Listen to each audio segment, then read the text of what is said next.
Welcome back, guys. It's episode 7 of The Sweet Life of Missionary Partnership. That's right. And the reason we say that is because Fundraising is hard. but partnership is sweet. Sweet. fundraising is hard, but the partnership is sweet. And it's kind of like a hard candy. Takes a while, takes some time. It's a process.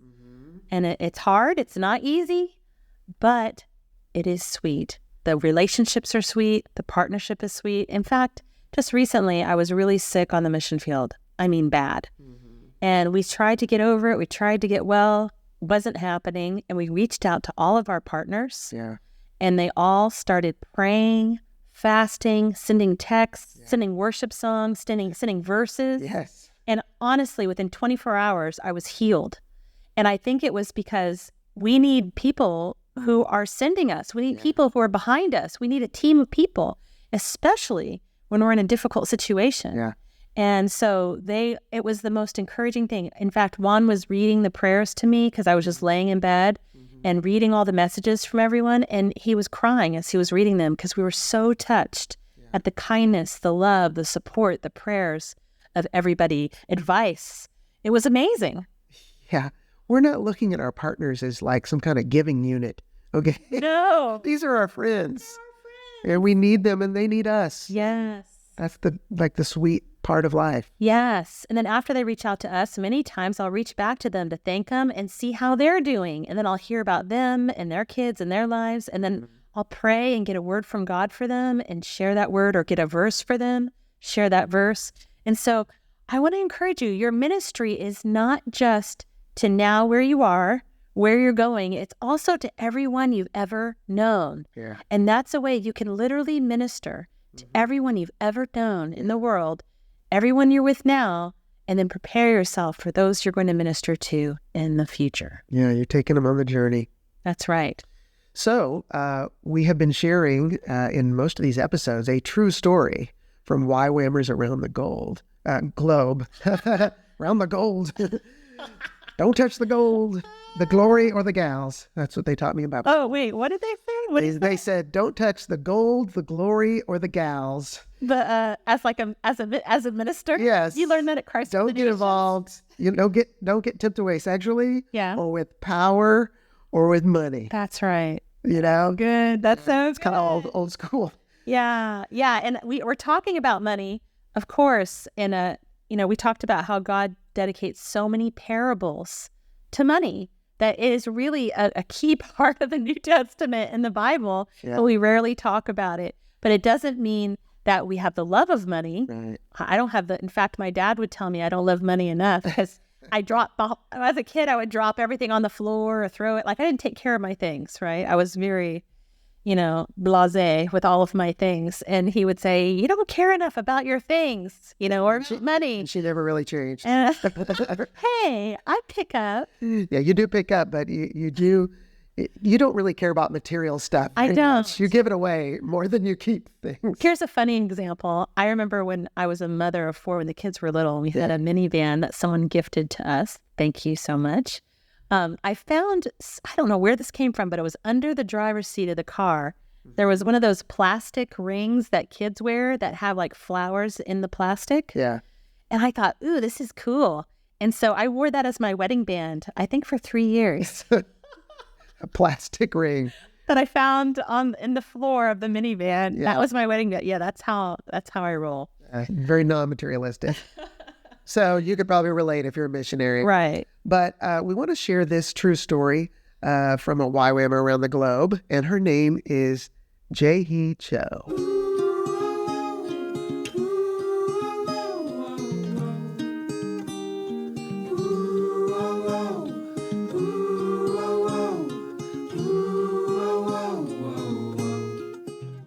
So JiHye, if she was sharing this in her own voice, it'd be in Korean, and only you Koreans would understand.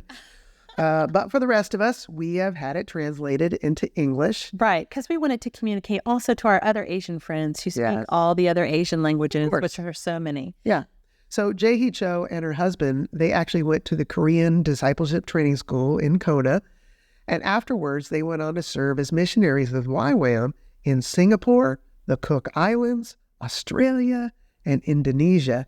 And they've done outreach in Cambodia, Thailand, China, Hong Kong, Nepal. I mean, these are real missionaries. Oh my goodness. So you're hearing from somebody with a lot of experience. And now they're serving on Jeju Island in South Korea. Yes, they are. So this is how JiHye overcame the cultural stigmas around money in her country and culture.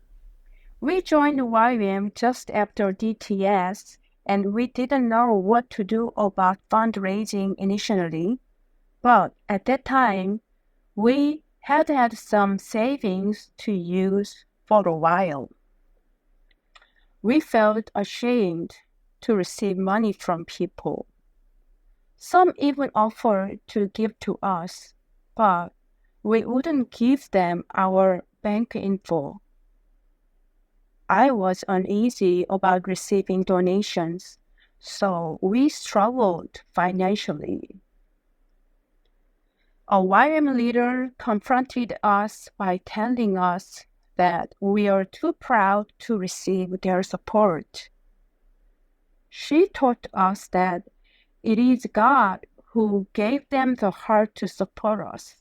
So if we reject their support, it is like we are rejecting God's blessings for them. That is when we got training on how to build a partnership team. Most Koreans think it would be shameful to give a small amount, but a large amount would be burdensome. So I learned how to ask people for $10 to $20 a month for 1 year. And they liked that because it felt easy to give. There is a cultural difference between Westerners and Asians. Koreans think more about appearances, and it is shameful to say no in person. So I did not talk to them in a face-to-face meeting. Rather, I used KakaoTalk, like WhatsApp or messengers, rather than email, because it was more popular and using it got me quicker responses. It was an easy way to have two-way communications inside Korea. Koreans found it difficult to say no directly, so many of them would not respond to messages I would send them. I didn't let that deter me and kept in contact through updates sharing what I was doing in God's kingdom. Some of those same people who gossiped me ended up partnering with me later. The first year I asked people to partner with me, I gained 46 partners who gave in all different amounts, both large and small. In the second year, 32 of those people extended their commitment, and I added 22 new partners on top of that for a total of 54. Some of the partners increased their giving to $30, $50, $100 monthly. In the third year, I had 65 monthly partners. In the fourth year, our partnership team grew to 95 people. 77 of those have been giving for 4 years. Now, many of my partners thank me because now they know more about missions through me. Every Christian knows about the Great Commission and feel guilty that they do nothing about it. They can get involved in the Great Commission by becoming a missions partner. I have now led workshops on fundraising for my fellow missionaries. One workshop I taught had 60 people attending. Some of them reported back to me how well it has been going. Two missionaries who minister in Bulgaria and Taiwan use the training to both recruit 70 financial partners each. You don't have to do missions alone. First, you need to have clear vision and inspire people with your vision. Teamwork makes your vision and dreams come to life. Please share your vision with the people around you. They are the ones God will use to provide for you. The more people you have on your team, the more results you will get. It is not an easy job to do, but cultivating partners is one of my most important ministries. When I studied this 4 years ago, I wondered if it would really work. But now I consider it my first ministry to encourage my monthly partners. Fundraising is not only about money, but also more importantly, relationships. I pray my testimony can encourage you for more action. Thank you for listening, and God bless you. Wow. So I know that a lot of what she had to say really is very different than we've already taught you. Yeah, it almost goes opposite to a lot of our training. Right. The $100 amount is down to 20, right? Just to get started. Yeah, just to get started. And also the way she asked, she used cacao. So she's not using a letter. She's not face to face. It's more like a text or instant messenger. Right. Yep. It's not face to face because that would be shameful to say no face to face. So what she's doing is she's adjusting the training to be appropriate for her culture, using what's appropriate and timely and popular in her culture to communicate. Yeah, but she is asking. She is sharing vision. These are the key elements. And I had another Asian friend tell me that they actually would meet with someone who is a potential partner and have dinner with them and spend literally like 4 hours together, just spending quality time together.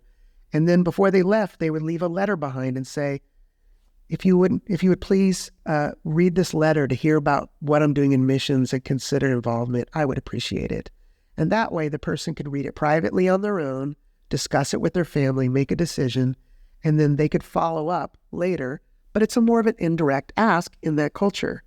Also, I love how what she did is she started with her asking and got a good amount of partners the first year. Yeah. And she didn't stop. I think that's a mistake a lot of missionaries make, is they get going, they're like, oh, I'm good, and they stop. But no, she maintains relationship with the partners. She builds new partners because you want to get new partners every year because you will have people who will drop off. You guys will start giving to something else.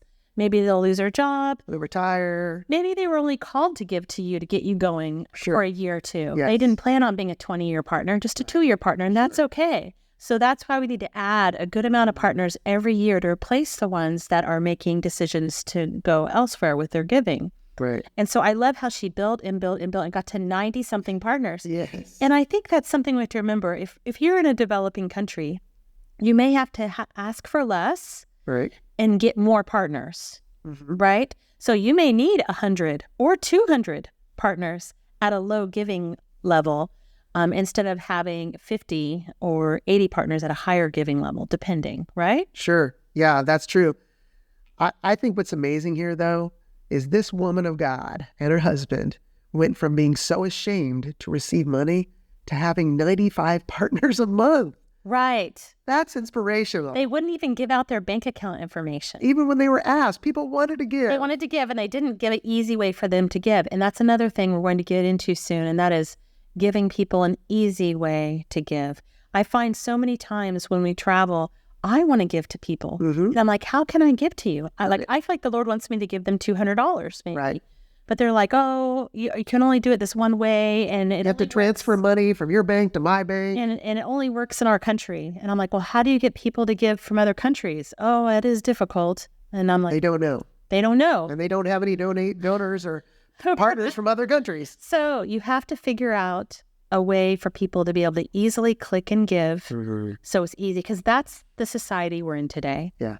We're in the GoFundMe on Facebook or wherever. Kickstarter Society. People just want to click and give. They want to grab their phone and give. People in offerings in churches, they just click and give. Yeah. And so if they're doing, and churches are always 20 to 40 years behind. So if you don't have a click and give from a cell phone that can happen in 3 clicks, you're behind the church. That's 20 to 40 years behind society. So time to make that current.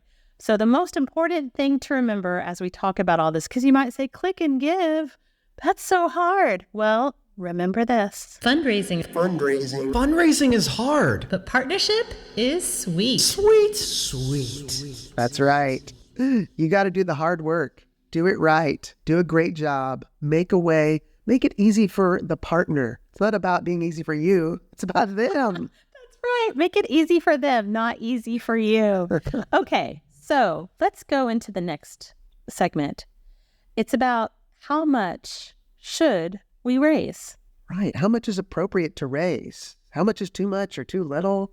Right? I think everybody has this question in their mind, like, is it okay to raise, this number in their mind? Right. People put a budget together. Hey, we have friends who have 6 kids.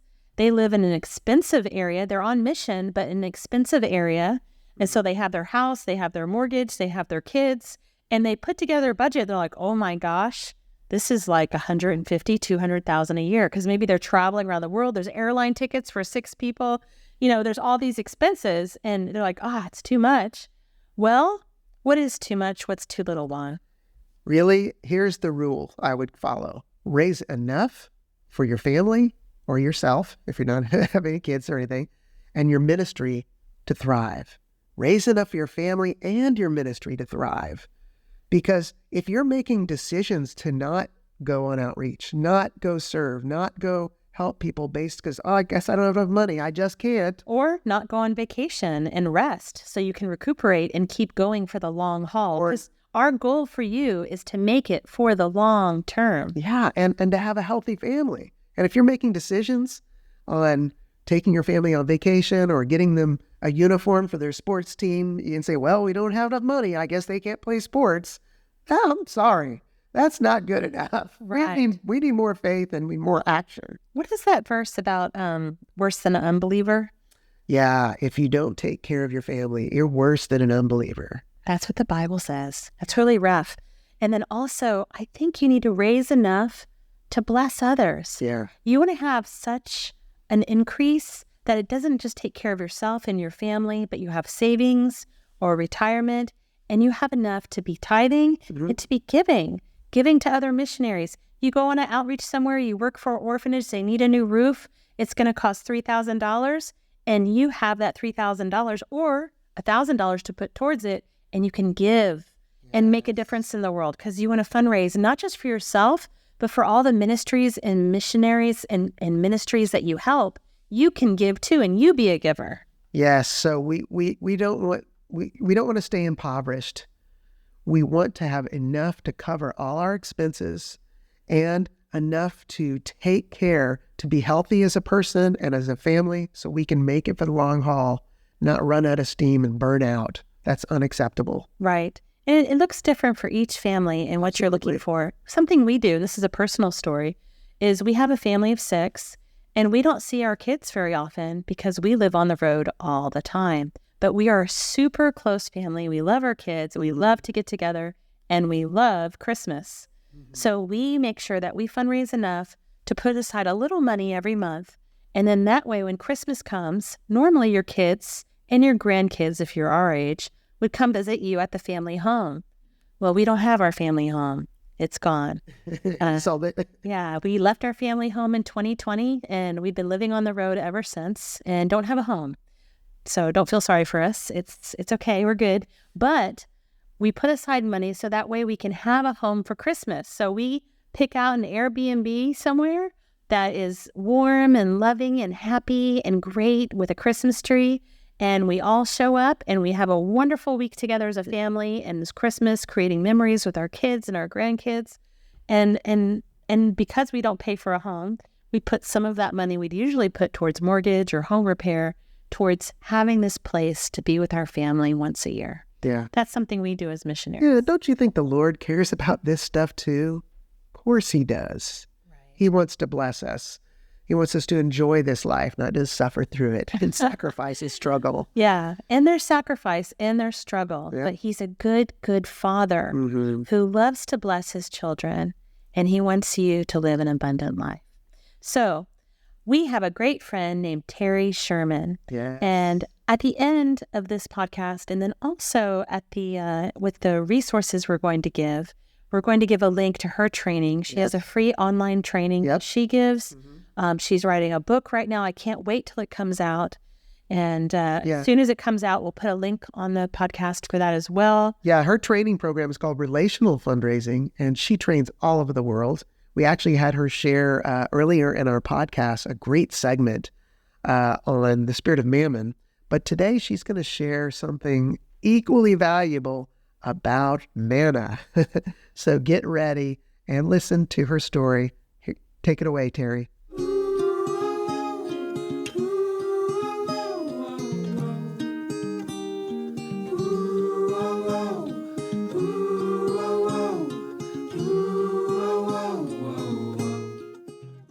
Hello, my name's Terry Sherman.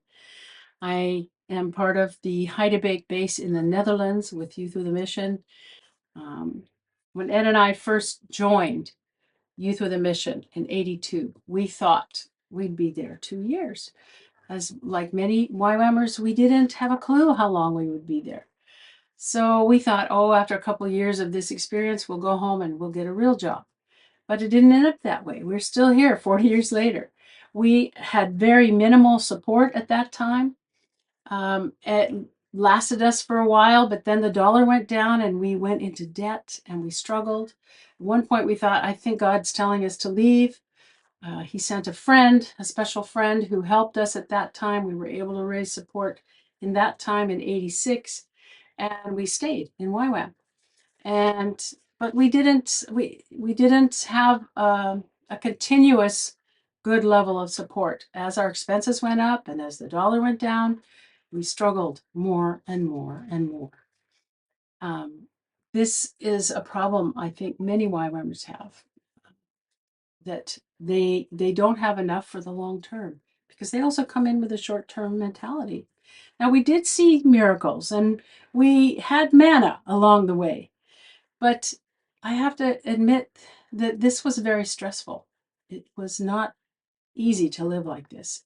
It was very draining also of energy. So at a certain point, I began to see from what I was studying in the Bible that there are seasons of provision that God has for us. Many of us will see this in a longer time in YWAM.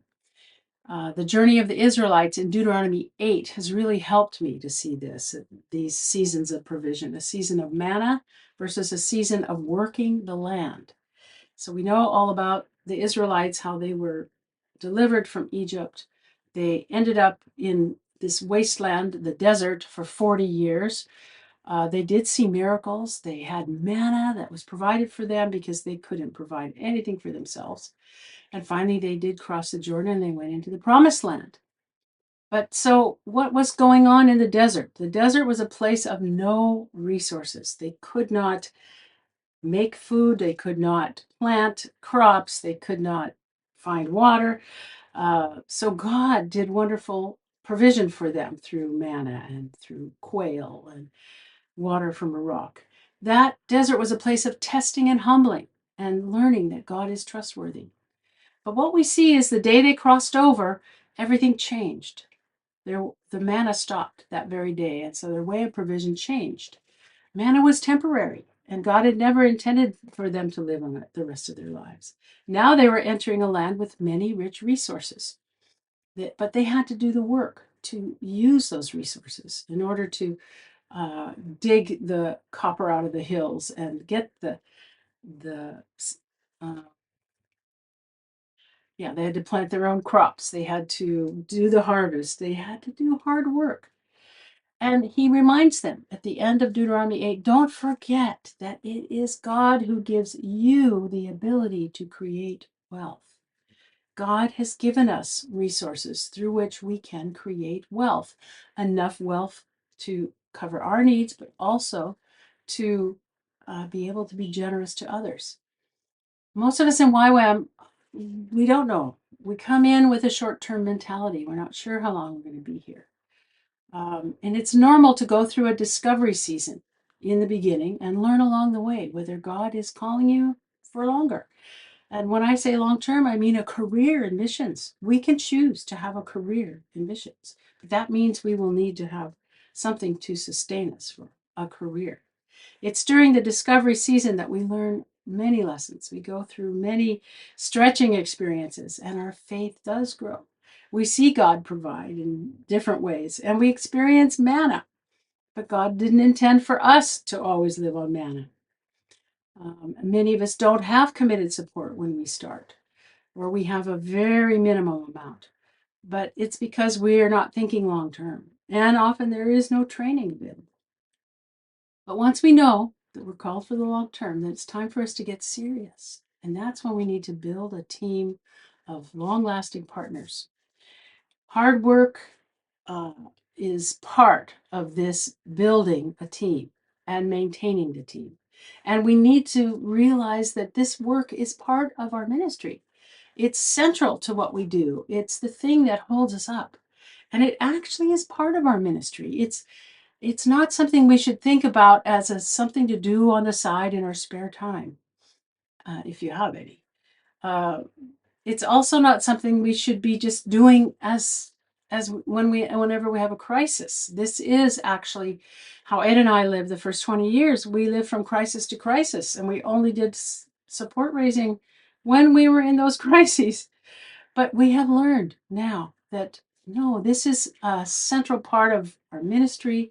It's something we should be doing all the time, along the way as we go. When we transition from not having a team of partners to building a consistent support base, then we are working the land. So what are our resources? For most of us YWAMers, our greatest resource is our network of relationships. God loves to connect us with mission-minded people who want to invest in the kingdom. And this is a beautiful two-way ministry. Not only are we blessed, but our partners are going to be blessed as well. This is the beauty of all this. So creating partnerships from our network of relationships is how we work the land. Now, our manna season lasted 20 years, and I think it's longer than it needed to.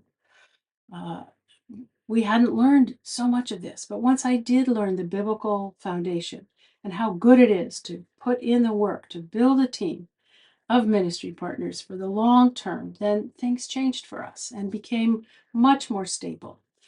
Today, we don't have to be in that stressful situation of, ooh, are we going to have enough for this? And we don't have to raise support for every ministry trip. We have enough in our savings because we've raised enough to be able to put things aside for the future ministry trips. That's pretty wonderful. So my question to you is, what season are you in? Has God been speaking to you about manna and that your manna season is coming to an end? And if so, then it's time to leave the desert. It means it's time to start working the land. It's time for you to really look at your network of relationships and ask God, who are the people you want to partner with me out of my network of relationships? God, show me. And God will show you.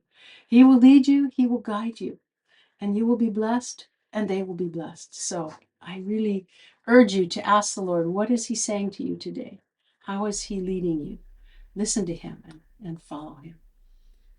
Wow. Manna. This is such a key thing because so many YWAMers that I have known and missionaries, they are just living on by a thread. They're barely hanging on. Some of them are in debt, and they're just praying and they're just waiting and waiting for somehow manna to fall out of heaven. And as Terry said, God does provide miraculously. He does. Especially to get us started when we don't know anything. Yeah, He's so gracious to provide supernaturally. He does provide supernaturally, and it's great, but it's not that great. Yeah. Because it's like the manna, the Israelites, it's like, they were like, oh, praise God, we have the manna. But then after a year, 2, 3, they're like, I hate this manna. Yeah. If you're living on manna, it's a stressful life financially, actually. And you're living day to day, Right. right? Just like they were. And it gets kind of tiring after a while. You get sick of it. But there's good news. The Lord takes us away from manna into the promised land, the land flowing with milk and honey. Yeah. And so we cross over. I think when we're making that long-term commitment to missions, we're in for the long haul. We're doing this. Yep.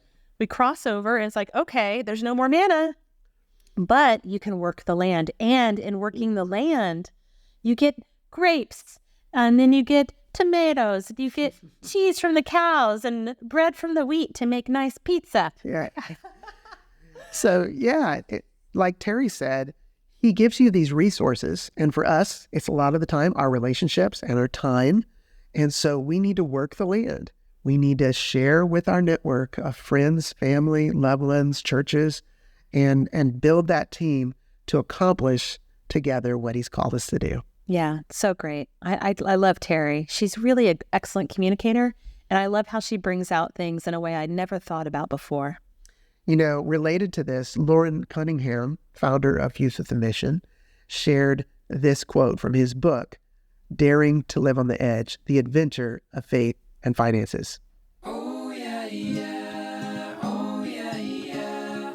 Oh yeah, yeah. Oh yeah, yeah. Oh yeah, yeah. Oh yeah, yeah. Oh yeah, yeah. Oh yeah, yeah. Lauren said, some people, for special purposes and callings of God, are directly supported by God, like the Israelites receiving manna in the wilderness, or Elijah being fed by ravens.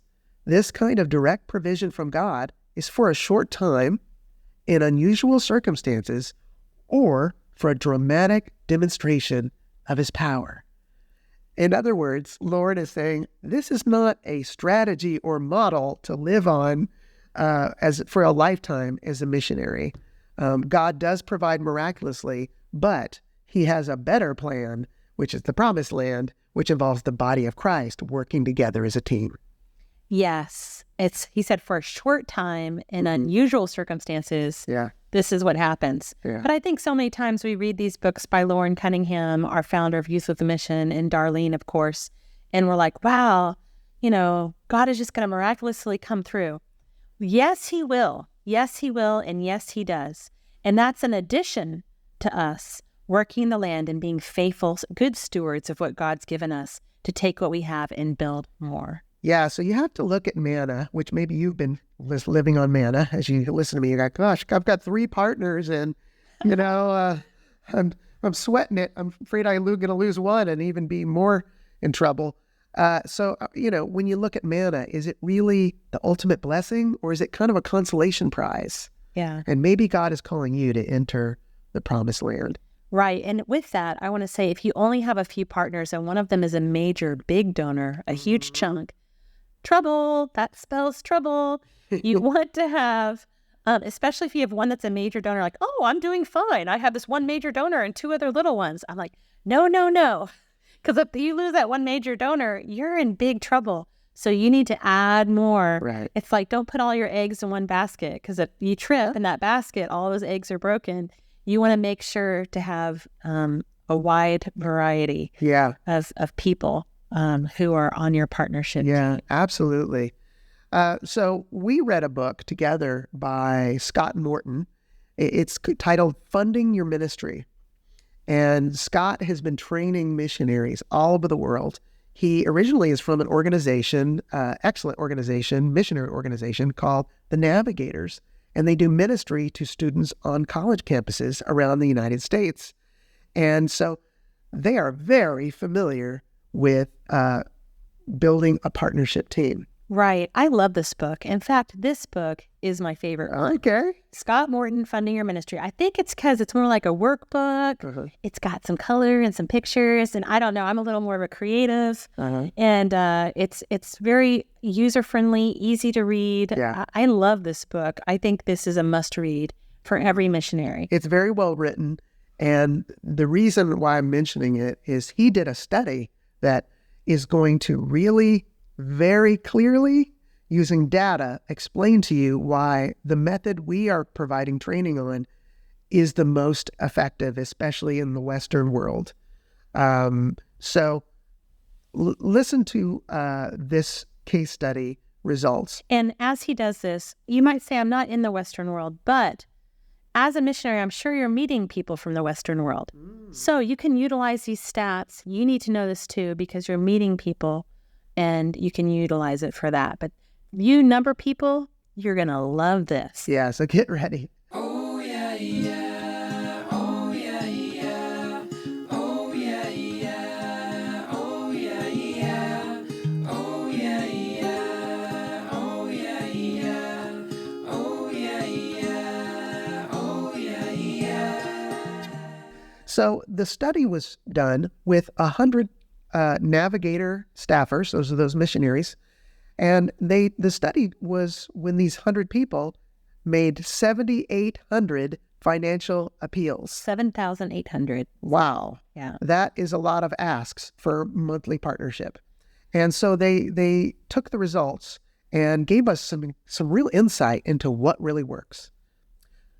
Now, for those who spoke to a group and they asked in a group for missions partnership, 9% of the audience supported the staffer. Okay? Now, 9%. So if they're speaking to a group of 100, 9 people said yes. Okay? But let's say if they're speaking to a group of 10, Then one person says yes. all right? And so any group that is a small group, a big group, it doesn't matter. If you ask in a group, generally your response rate is going to be only 9%. And this is the way missions used to work. People would leave the mission field, go to their home country, travel from church to church, small group to small group, and share and ask For people months. to give. Yeah. They do it 3 months out of the year sometimes, or 3 months out every 2 years. It's like a rotating thing. Again, you don't have to do that anymore because of the sad case of COVID. But the good case for missionaries in that is most people know how to Zoom. They know how to FaceTime. You don't have to travel all the way home and go group to group. But if you do speak to a group, that's not the most productive way Yeah. to fundraise because you're only getting like a 9% return. Now, I will say this as a caveat. I have spoken to groups and shared our vision and why we're in missions and asked them to get involved, but I followed up one-on-one, face-to-face to ask them specifically if they would consider joining our team. So how did you do that? Well, for example, we had some friends who said, could we put together like a coffee and dessert with some friends of ours and have you come over and share? We did. We had a great time getting to know them. We showed them a little video about our ministry. And then we followed up later. We said, if it's okay with you, we'd like to contact you later to see if you'd be interested in joining our team. And we did. And several of them said yes and have been supporting us for 20 years. That's true. That's true. And so it's the friend who hosts the event, who has their contact information, who gives it to you because they said, yes, I do want to hear more. Yeah. However, it's still not the best way. Let me go on. Oh, if you're in a big church, you might have a clipboard, right? Right. If you're let's say the pastor says, oh, I'm going to let you speak at the church and there's 500 people in attendance. Right. Well, you can share your mission and your vision, but then ask people, could I connect with you right after the service to talk more? I have a clipboard. You can sign up to be on my mailing list. I'd like to get together and follow up and see how you'd like to get involved. Right. There you go. And then you have maybe 4 people with clipboards out in the lobby collecting all the names and phone numbers. Yes. You need a group of people. I get all the ushers to have clipboards and you're available to meet and chat with people. But the more information you can get, that is your list. And then you can determine if they'd probably be number 1 because you want to follow up quickly in a situation like that. Yeah. You want to meet with them as soon as possible. But really, that's not the best way, but it is one way.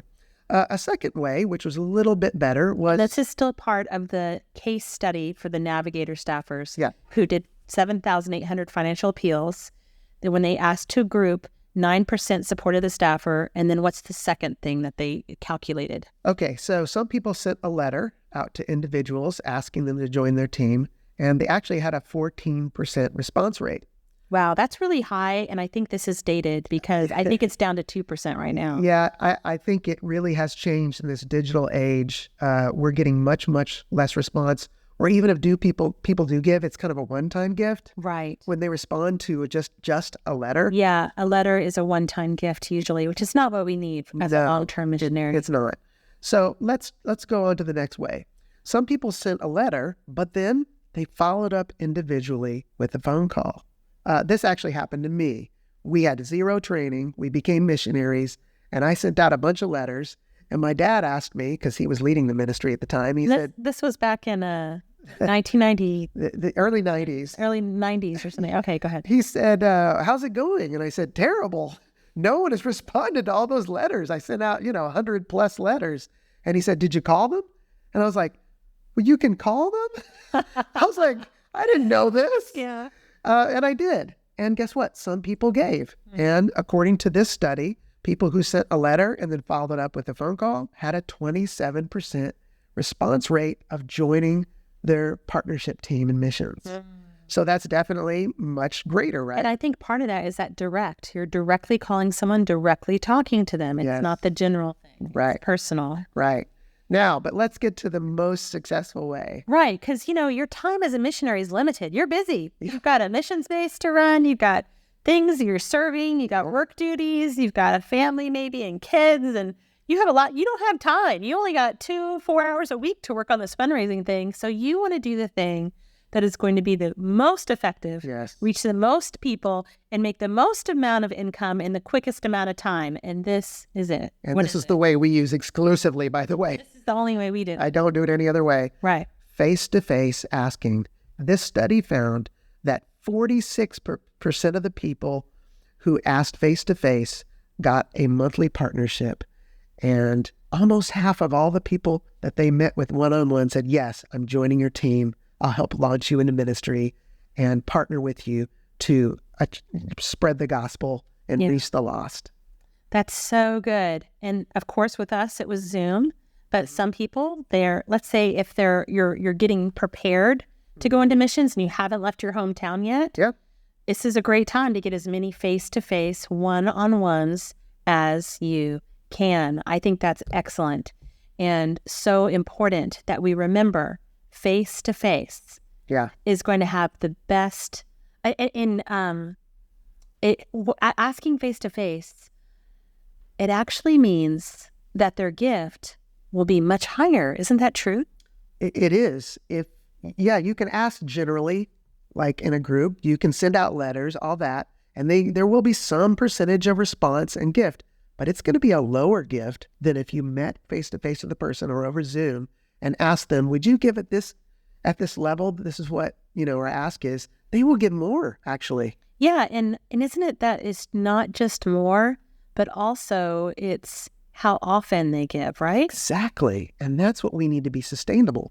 We need monthly partners who are with us for the long haul. And if we ask face-to-face, there's a heart connection. There's something there where they feel the emotion of, wow, this is cool. This is a great mission you have. Right. Right. So they want to get involved. They're like, if you ask for a monthly partner, you're more likely to get a monthly partner. Right. So when you ask someone to partner with you, you're saying you need to ask for a monthly. Yeah. So to say, how do you say that when you phrase it, when you're talking to someone? Well, we're going to go into a lot more details later, but basically it's like, hey, now that I've shared the vision and what I'm doing and why, would you consider joining my monthly partnership team for, let's say, $100 a month? And then you stop and you just let them respond. And so, you invest the time and energy into communicating why and what the vision is with a letter and then meeting in person, sharing some slides. We're going to explain more about that, how to do a meeting, right, in a little while. But right now, the point is they'll give more if it's face-to-face. They'll give more often if it's face-to-face. And the length of years will be longer if you ask face-to-face. I think also it's probably a greater relational connection, not just to you, but to what God is doing through you in missions. So I can see that relational connection being so much stronger when it's face-to-face. Yeah. So I hear that there's one main reason why people give. What is that reason, Juan? Yeah, it's they were asked. That's why people give. That's why people join a team. They're asked. They're invited. People like to be asked and invited. It's so true. I think even after someone finishes a discipleship training school or the basic training for whatever your missions program is, they're hoping to be asked into something. And when they're not, sometimes people assume, well, I guess God's not calling me into missions. Nobody asked me, To join the team. to join the team or to be a part of anything. And so it's so important that we ask. And this reminds me of the verse in James chapter 4, verse 2.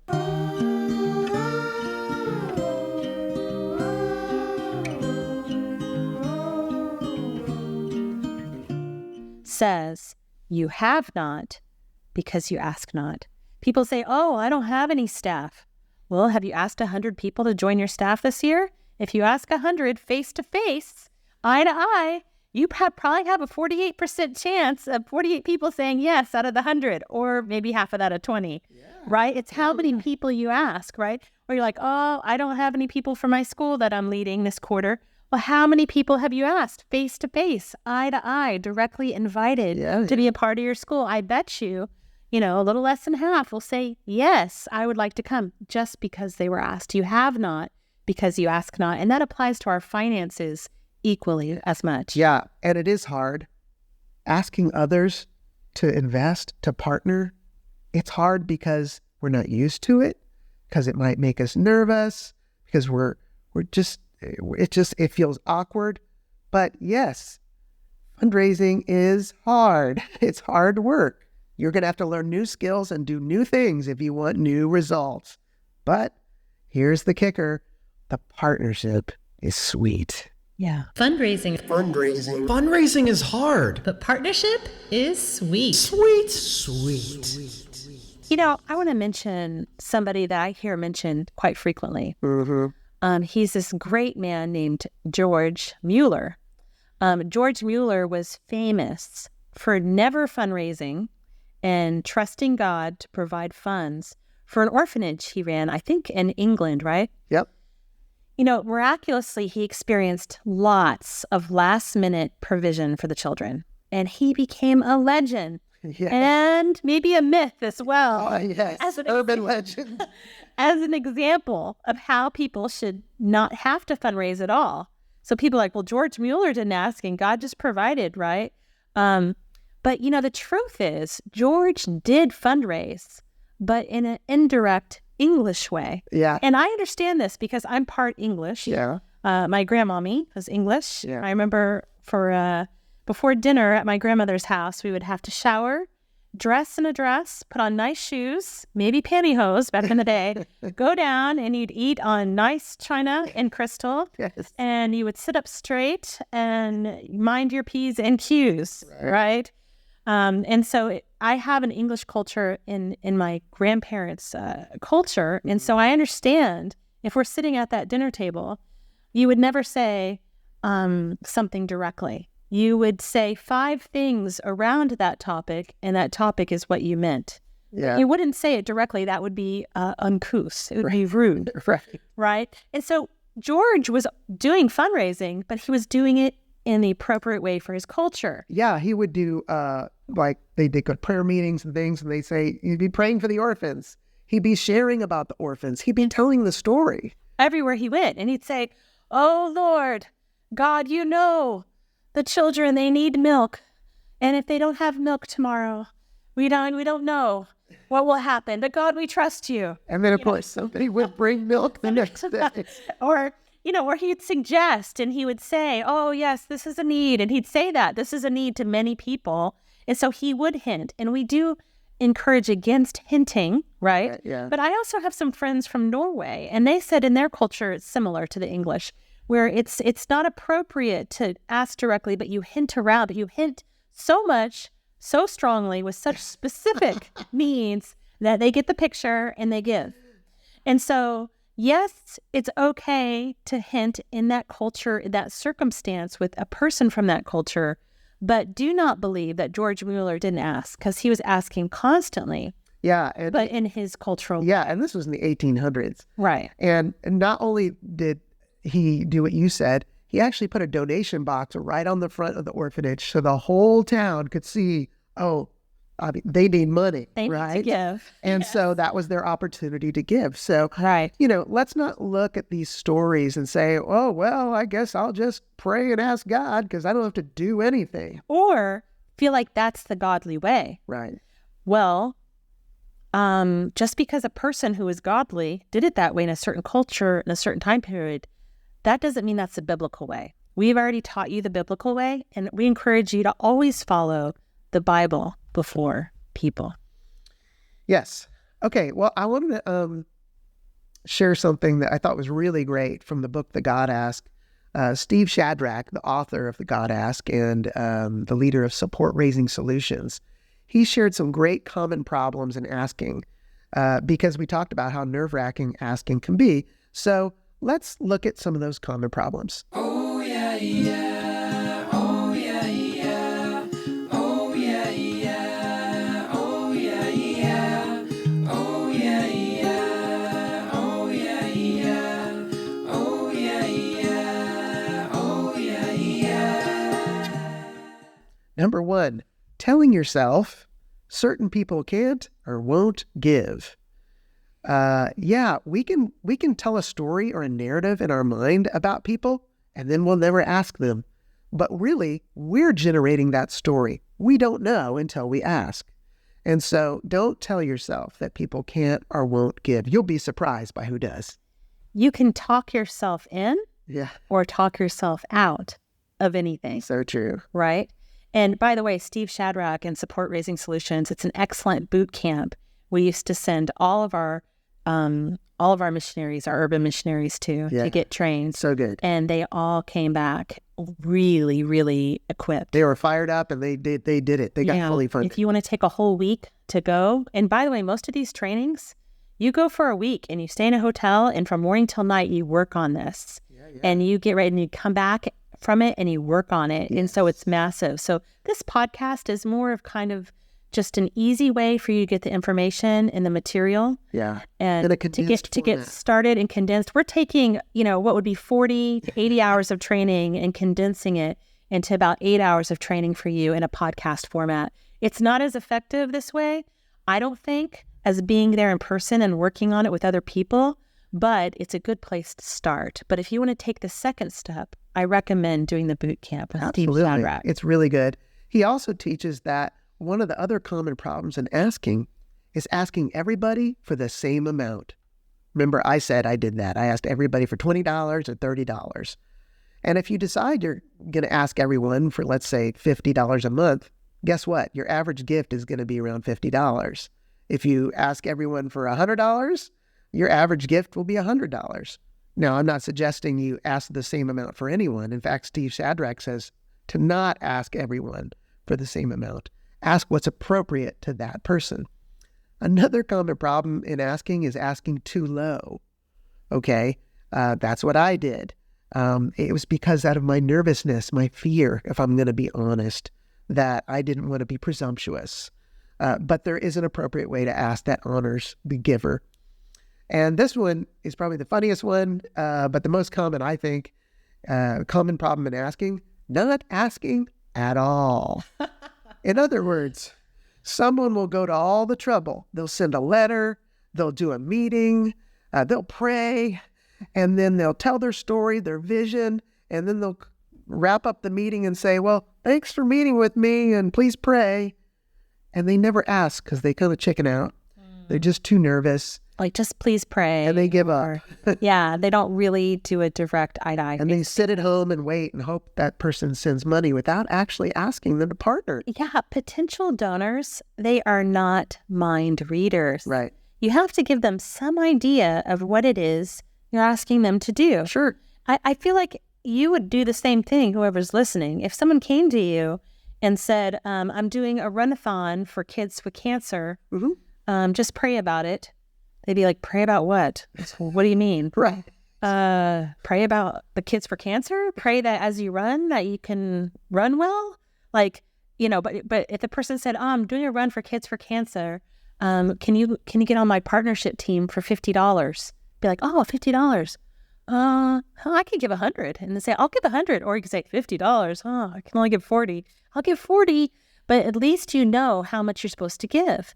Yeah. And so that's really vital. And I think if you put yourself in that same situation, you understand how weird it is to talk to somebody about it and not do the ask. It's actually impolite to take their time and not give them the understanding of why you're taking their time. Sure.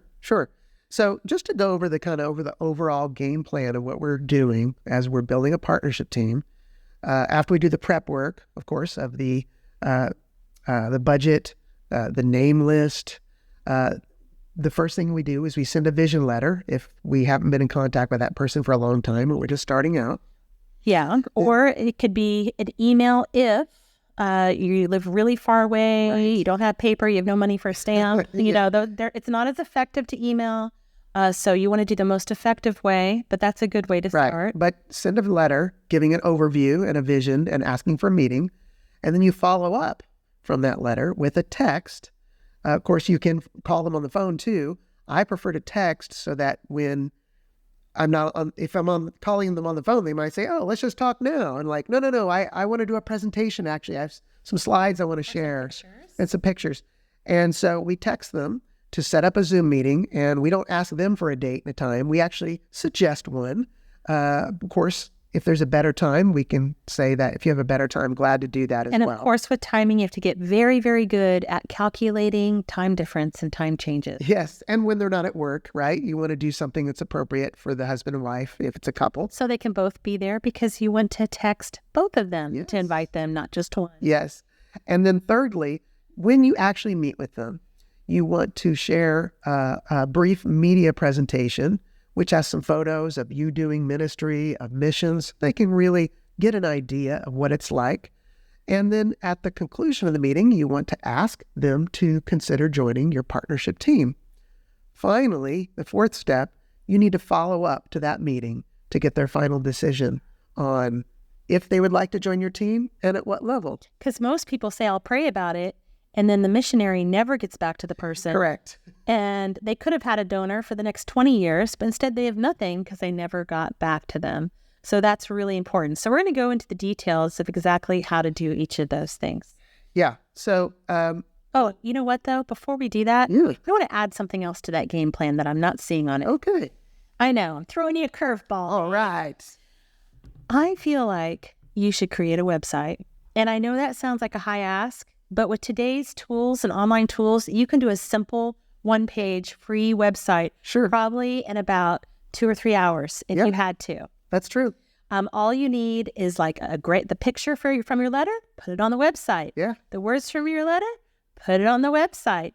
And then as you sign up with your missions base or campus or a missions organization who's running your funding, if it's in, we're going to give lots of links and resources for that, to have a click and give option on the page, as well as your contact information, your phone number, your email. Yeah. Maybe even have a section as you grow your website, you can have a blog where you're putting, your testimonies of what's happening in ministry, pictures of lives have changed, stories. Yeah. You might have the logo of your missions organization and some details about it, which is really what's in that vision letter. It's taking your vision letter and putting a photo with each paragraph. It's just in a little different format to just show who I am, what I'm doing.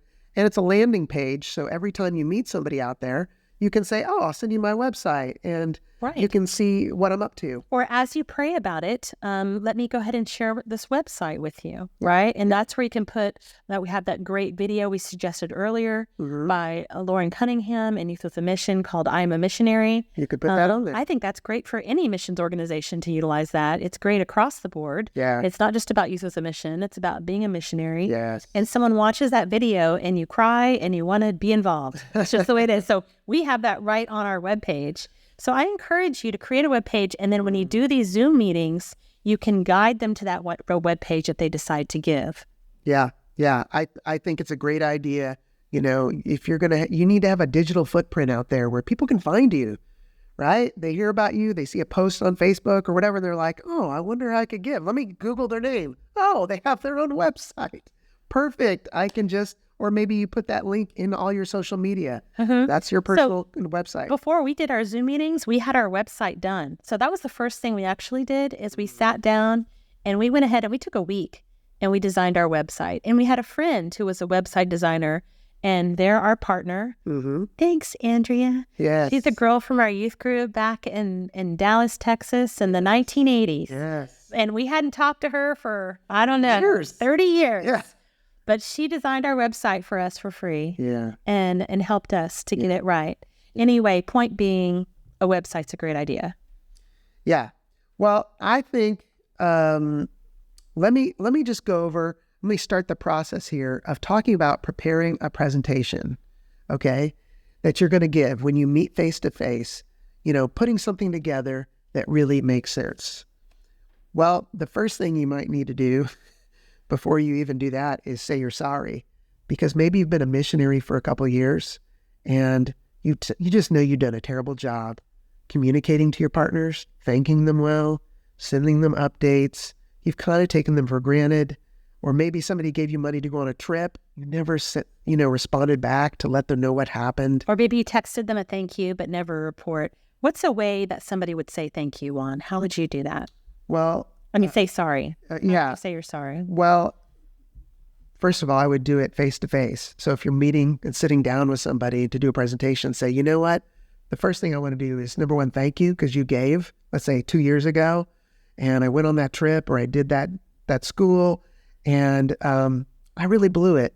I didn't really adequately thank you and report back on what happened. And I'm sorry. I'm growing, I'm maturing as a leader, and I want to tell you I'm sorry and let you know what did happen because you gave. Yeah, that's so good that you would start the meeting with an I'm sorry. And I think that's so good because they remember they gave. Yeah. They remember that you did give out. I think sometimes we just want to push it in the carpet and forget about it. We're embarrassed. I just want to pretend like that never happened. Yeah. No, go ahead and say you're sorry. And that's going to gain a lot of trust with that partner. Yeah. So here's a meeting breakdown. Let's say you're getting together with people to share your vision and ask them to join your team. The first part of that meeting when you get together, whether it's in person or Zoom, is to reconnect as friends, is to catch up with them. They may even want to jump right into, oh yeah, I got your letter. I know you're doing some stuff with Youth Mission. What is it? And like, no, wait. First, I actually had some questions for you. I've been thinking about you. How's your kids? How's your job going? I remember that you were, had this project and I never heard back. You just catch up with their life. Yeah. And the way I teach this is I do something called 3 questions deep. And what it is many times we ask someone a question, they give an answer, and then we move on. Mm-hmm. That shows a very surface level of care for them. Yeah. So 3 questions deep, this is great for one-on-ones, it's great for discipleship, and it's excellent for this Zoom meeting. And that is, you ask them a question about their life, like, oh, tell me about your son, Tim. I heard he had an accident and broke his leg. How's that healing up? And they're like, oh, thanks for remembering. Well, yeah, he's healing up, but he can't play football anymore. Now he's playing this other sport and this and that. And it takes a lot of time. Okay, so this first question means you're being polite. Yeah. Second question, you ask about the same topic, means... Yeah, you respond to their answer. You ask a question about the answer they gave. Yeah, it means you're interested. So then I might say, oh, really? He's playing that new sport, rock climbing. How's that going? Do you have to go there? Are you there on the weekends? Are there competitions? How does that work? And they're like, oh, gosh, thanks for asking. And then they explain that. And then maybe they might say, oh, I never have time to be there because of this job I have or this thing going on. And I wish I could be there more. And then you ask your third question. And your third question, 3 questions deep, means you care. And that's when you're like, really? That must be so hard. I know it's hard when you can't be there when you want to be.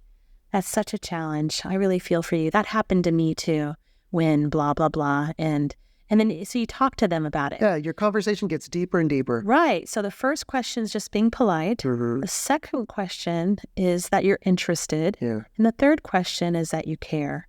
So you want to try to get 3 questions deep about them and their life. And if you're talking to a married couple, don't just talk to one of the couple. Try to talk to both. Yeah.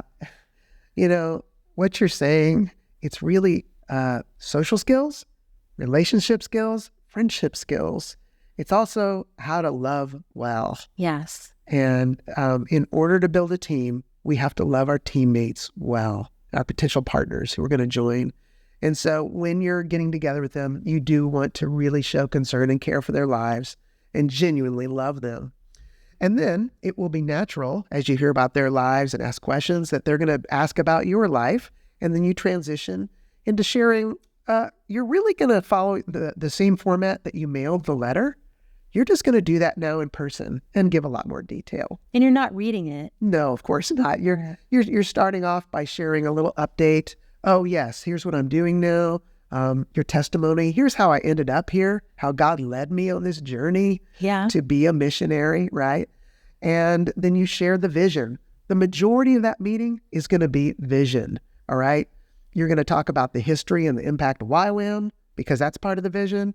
You're going to talk about your role, your goals, your vision, lives you want to touch. In fact, another thing that's really important in these kinds of meetings is to have a story of a changed life. So critical. Yes. What does that look like?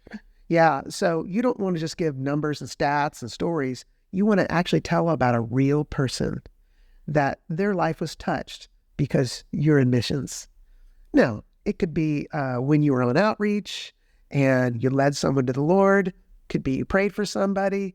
Could be you've been discipling a student, a young person in another country. Or maybe you're staffing a DTS or a secondary school and you're discipling young people and building up leaders.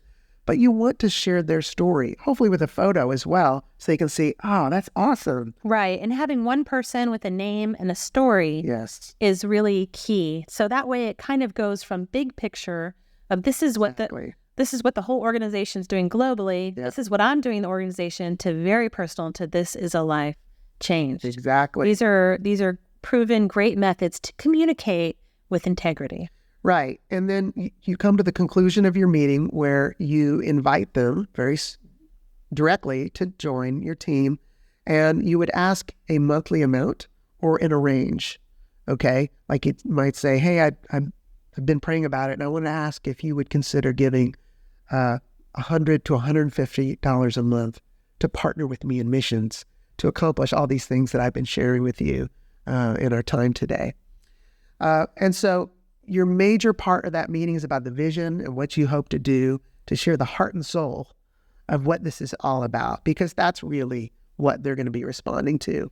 Okay. And now when you're preparing for a Zoom presentation, I'm guessing you have to practice doing a Zoom to know how to do it. Yes. Maybe practice with a friend or something. So absolutely, you're comfortable with it. And then sharing pictures, like a picture of the story life changed or a picture of you doing ministry. That you can do that on Zoom? Yeah. Of course, you have to get used to it and understand how to share your screen, share a presentation. It's very easy, but you have to know how to do it. I don't know. It sounds hard. It sounds like fundraising is hard, but the partnership is sweet. Yeah. It sounds hard to some people. Like, what if you're not like really technical? Is it still possible? So it's so easy, but it will take a little practice maybe. And so you can do that with a friend. You can even do it with somebody in your same house. They can go to the other side of the house and you can do a presentation with them and share your slides. And you do want to share some visuals. I think it's important in today's day and age because a picture is worth 1,000 words, right? So true. And so if you show some photos of you at work as a missionary, whether it's at your campus, whether it's out on the mission field, just as you walk through your story, you have a few slides and some photos. I think it's really powerful. And please don't prepare 40 slides. You don't need that many. And you don't have to be a graphic designer. Yeah, I would say 10 or less. Sure. And think of it this way. If somebody was going to tell you a story about, let's say, their life on painting women's nails and toes to help encourage them, like single moms who live in poverty and that they do mani-pedis. Yeah. Let's just say that I'm pulling this out of the sky, you guys. This is just an idea off the top of my head. But how many slides do you want to see of mani-pedi? Yeah, probably just a couple. Under 10 would be plenty. Please. One story, plenty, right? So think of it that way. This person is not as excited or as interested in what you're doing as you are. So they just need a basic understanding, you know? Yeah. And one of the other things we've done in many presentations is we've put in that video, I'm a missionary. Right. And we asked them like, hey, is it okay if we just show you a video real quick? It's 4 minutes long. And Right. We'll show them that video or one like it, even in the meeting. yeah, Or I mean, I like it. Or leading up to the meeting, like, hey, I'm looking. And by the way, before we meet with them, we always do like a reminder text. Sure. The night before, the morning of, like, hey, looking forward to seeing you at 4:00. Right. And we might even send the video then, like, here's a video of some of what we're doing, our organization is doing, and send them that. Or if we don't show it during the presentation because it didn't work or just the timing wasn't right, it was more of a quick meeting, we might, as they're praying and thinking about it, saying, oh, as you pray and think about it, watch this video to see more about what we're doing. Yeah. And so you can utilize really excellent media by professionals in that way. Yeah. And in the next episode, we're actually going to do a presentation. We're going to role play for you, and we're going to show you exactly how we go about giving a presentation. We're also going to give you specific texts, like the verbiage on how to text someone to ask for a Zoom meeting or a face-to-face meeting.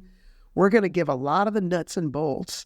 And so I think you're going to really get a lot out of this, the real practicals of how to ask someone to join your partnership team in a very clear, direct, and I think human way. Right. Yeah.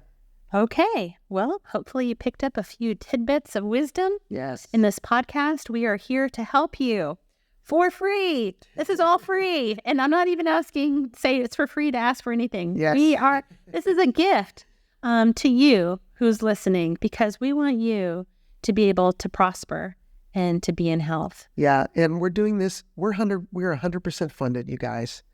And the reason we have the time, effort, energy to teach you right now is we have been funded by our partners to do missions. Yeah. If it wasn't for our partners, we would not have time to sit here and teach you this. And again, like we said at the very beginning of this podcast, half of all missionaries quit in the first 10 years due for two reasons: relationship problems and fundraising problems, money problems. And so those are two of the main things we try to teach on, because can you imagine if thousands of people who are missionaries quit, and the difference in the world from those thousands of missionaries quitting versus thousands of missionaries staying on the field and reaching thousands of more lives? Yes. The impact is huge. Yes. So this is really a big issue, you guys. It's such a big issue. Yeah. We want you to win. We want you to fulfill God's call in your life. So tune in to these next couple episodes. We're going to be wrapping things up, and we're going to help you to successfully build your team and do everything God has called you to do.